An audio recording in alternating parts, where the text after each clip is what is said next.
Have you ever wondered how a load gets moved from point A to point B?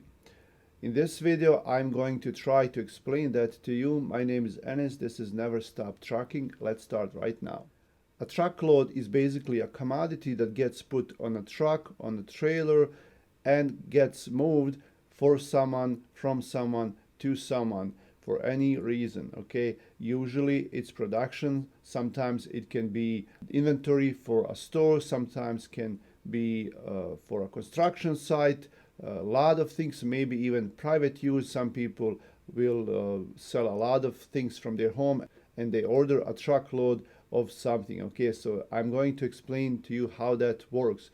So let's do a few different commodities. Let's start with one of them, and that would be candies for a store, for a food store. Okay, so we have a lot of candies, we have a lot of I don't know, chocolate or something, and then we need to figure out how that chocolate came to your local store. Okay, so first, maker of the chocolate of course has to make the chocolate. Before that, they have to figure out who is going to resell that, who is going to eat the chocolate. Okay, where are they going to send it, and then they have to strategically locate the factory somewhere where it's easily accessible, in order to ship it further. Okay, so now that factory has to get the materials to make the chocolate from somewhere too. Okay, so it's there's a lot of process. They have to get the chocolate powder,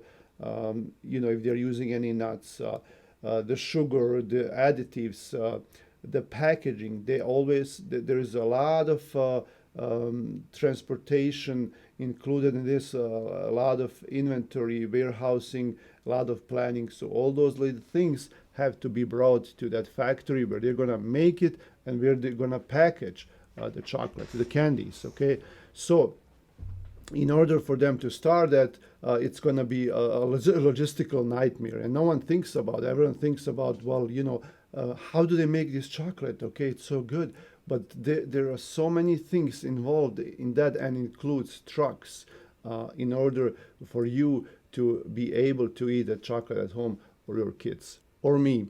Now let's talk about Hershey. I've been to the Hershey plant in Hershey, Pennsylvania, and let's just talk about that, because I kind of know how it looks like. I know where it's located, and I know it's a huge factory. Okay, they have a showroom and factory, and a lot of things there that even visitors or even tourists can go and look at. Okay, so Hershey factory in Pennsylvania, they make world famous chocolate. So in order for them to start making it, they have to order the product. They have to figure out where they're gonna get the product. Okay, so they let's just say, in order to make the chocolate, they have to import it from another country. Okay, so if they imported it from let's say like South America, for example, then they have to find a way how to bring it here. Is it going to be on trucks? Is it going to be on a train, on a ship? How they're going to do it? Maybe even on an airplane. I don't know.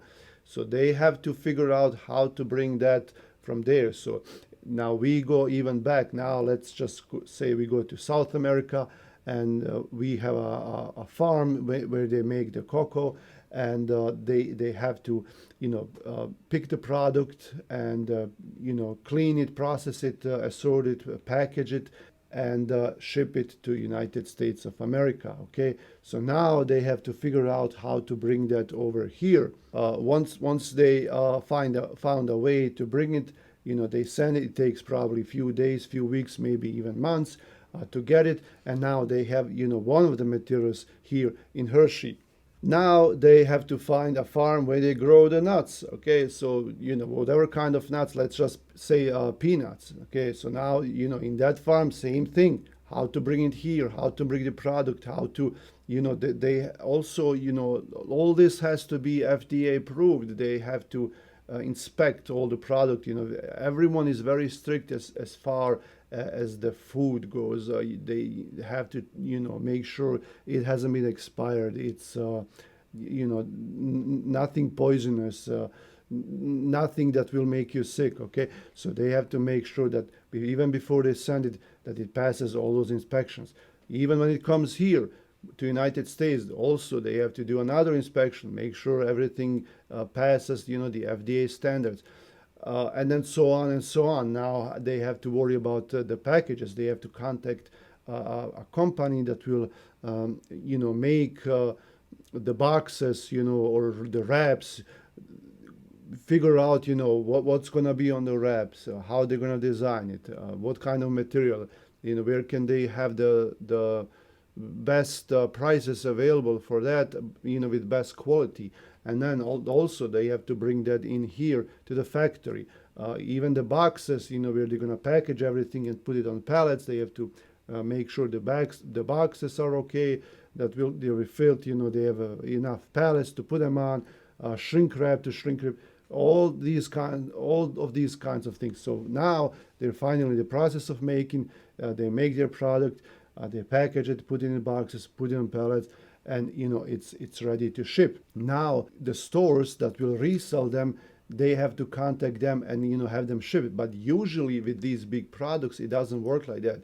Usually they don't directly ship it to the store because these factories, they're big places. They work with a lot of freight. They can't just, like, if you need you are a small store, you need 10 boxes of chocolate, they're not going to send it to you. There's a process, they might send it to a distribution center, and then in that distribution center, they will, assort a certain number of pallets for that one store chain, and then each store in that region will get maybe one pallet or few of those boxes. Okay, and they have to sort it. That's why we have these warehouses. That's why we have these DCs, and that's what they do. They store the product that gets shipped to them from a factory or someone that works on a larger scale, and they store it there, and they have to pay them the storage fee, and then the truck now has to bring that product from the factory, from Hershey's. Let's say let's say there's a regional warehouse here, I don't know, let's say just Fort Wayne, Indiana. Okay, so now a truck brought like 20 pallets to that regional DC, and now they accepted the load. Okay, now all those stores in the region, like maybe like Michigan, Indiana, Ohio, whatever. I'm just coming up with these locations on top of my head, and now they can place orders. Say, well, we need one pallet every month, every 2 months. Okay, and they schedule deliveries. They schedule the inventory, refill every so on, as often as they need it. And now we have these trucks here, like me and you, that will book our trucks and say, hey, this store needs this many pallets. My truck is going to go pick it up. Now, usually, this could be probably like a less than a truckload thing, where you don't have a full load. From the factory in Hershey, your truck probably brought a full load of chocolate to the DC in Fort Wayne, Indiana. But now, since all these stores in the region, they don't need a full truck, they only need a few boxes, then they will put all those stops on one truck, and that truck is just going to be scheduled to go, like, for example, maybe Fort Wayne, Indiana, go down to Marion, Indiana, and then go to Indianapolis, maybe go to Cincinnati, Dayton, Ohio, Columbus, make a big circle, Cleveland, Ohio, Toledo, and come back to Fort Wayne. And then the truck is just going to deliver those to each store.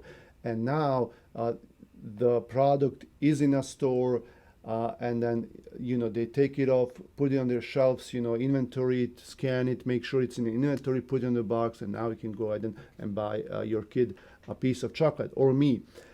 Just kidding. big stores such as Target and Sam's Club, Walmart, CVS, they have their own distribution centers, and that's what they do. They we usually bring them that product, and they usually put it on their trucks and just deliver it locally. Okay, so this was I'll just make another example for let's say auto parts. Let's say here in Detroit, we have the big three makers of cars, and let's just say you're doing something for GM, General Mess. I'm just kidding, General Motors. So let's say they have a new car, they have a new pickup that's coming out, and they have to assemble that pickup in one of their plants over there. Okay, so now with all those parts, the thing is, people think, well, GM is making those parts. No, GM is not making most of those parts. Most of those parts are made by local smaller companies, factories, even small shops that they work with all over United States, probably even all over the world. Especially the computers, the chips, or maybe if something is done on a larger scale, maybe in different countries such as Mexico or China, one of Asian countries. Once they figure out all the parts that they need for their pickup truck, they will employ all those little factories around the world, little shops, and then they will specifically made that product. For example, here in Grand Rapids, there's a lot of small shops that work with auto industry, and we would sometimes send a truck there, and it's just like a building. You would have never thought that they were making parts for, I don't know, Ford, GM, Chrysler, but you go there and pick up, I don't know, bumpers, windshields, gauges for the instrument clusters. Silly things, that you don't even think about. Like you just assume, like when you drive your car, you just know it's right there, but you never think like who made those, where did they make it? So surprisingly enough, all these little shops, they make, each one has their own role in making something, and they always bid on those projects, and when they win them, then they have time frames where they have to finish it. They have standards, that there's a quality check inspection that it has to pass all that in order for these automakers to accept it. Okay, and you send your truck, and they bring all those little parts from all over the world. Okay, and then they bring those parts to the plant, and then each plant does something else. Okay, and it's just amazing how they do that. And then once they assemble the pickup together, then it's off of the production line. They test it, they put it on their parking lot, and then after it's done, they each of those pickup trucks, they go to dealerships usually, and each dealership orders this many trucks, and they put them on auto carriers, on trucks, and they just bring them to the dealer. So this is in short how these loads get moved from point A to point B. And as you can see, and then also I forgot to say, like even those small shops factoring that make those parts, they have to get their materials from somewhere as well, and they also get them from over the world. And it's like if one of those little things in that chain does not work out well, then everyone suffers. So no wonder these auto parts are paid well, because sometimes you have to do expedite. Production is waiting. If they're making like 1,000 pickup trucks in a certain number of days, then if something is missing, they can't work on it. The whole line. Thanks for watching. Hopefully that 1,000 pickup trucks will be late for you. Just because my name is something never stop. Down the road for more in one of these little steps that everyone had to finish on. On their own. But what's actually needed in order to move this freight? Well, you need a carrier with a truck, you need a driver, of course, you need a broker, you need a dispatcher. So when one of these trips is ready to be booked, no matter by Hershey or by the DC or whoever else, then they would contact either a carrier, if they have one in their database, or most likely a freight broker. Freight brokers are people who kind of resell the loads, not in a sense as that they possess the actual freight, but they possess the rights of transporting those goods, you could say. So, for example, if Hershey wants to transport the chocolates to Fort Wayne, DC, they need to find a reliable carrier, someone that has trucks.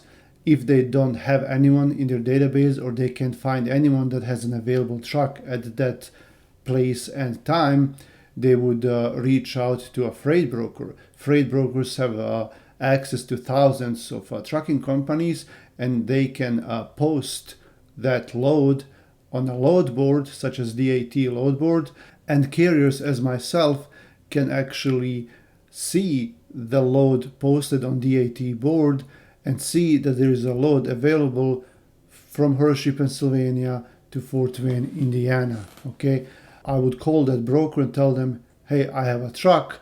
How much are you paying for this load? What is this load? How heavy is it? When does it pick up? When does it deliver? And then a lot of other small details that we need to find out whether they will work for us as a carrier and for our driver. And then the freight broker will tell us about the load and tell us, hey, we have this load, picks up, for example, on 1st, delivers on the 2nd at 9 a.m. in the morning. It weighs 41,000 pounds, and we are paying, let's just say, $1,500 to you as a carrier. So now Hershey will pay the broker, because the broker initially could have said to Hershey, well, we'll cover this load, we will find someone to transport the load, but it will cost you $2,000. So Hershey will say to the broker, XYZ broker, well, we can pay you 18. And they said, okay, well, I'll try to find you someone. So now they are in a contract where they give them permission to move the freight, and then they will pay them $1,800 in order to move that freight. Now the broker posted that load to the load board, or they may have someone that from the Harrisburg area, because it's right there close to Hershey, and they might call up someone and say, hey, we have this load, we're paying $1,500 for you to transport that load. Now the carrier will say, well, this may work for us, so let me check with the driver and then see how this is going to work, but we would actually need $1,600. So there's a lot of negotiation back and forth between all parties.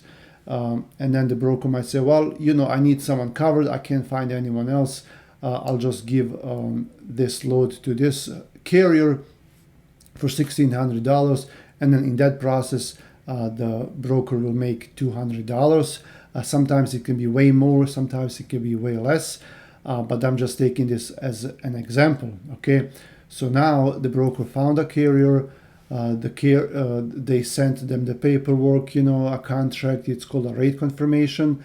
So now the carrier agrees to that rate, agrees to transport the load safely. Now they send their truck to the Hershey plant, and then the truck comes to Hershey plant and says, well, I'm here to pick up such and such load.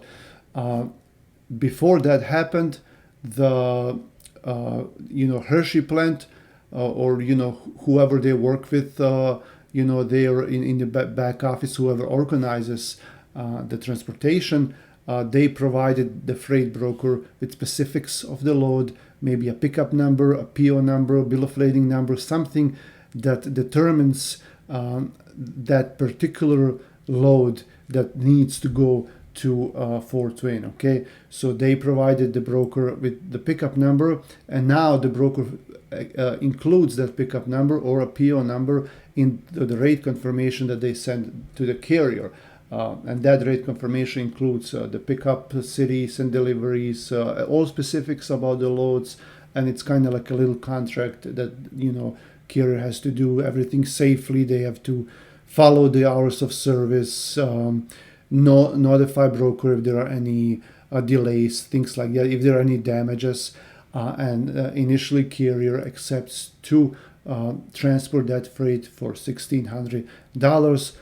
They dispatch their drivers, give the drivers all the specifics about the pickup, like when it picks up, where it goes to, when does it deliver, and that pickup number that the driver is going to use. So the driver comes now, checks into the security guard or the shipping office in the plant in Hershey and tells them, hey, I'm here to pick up a load.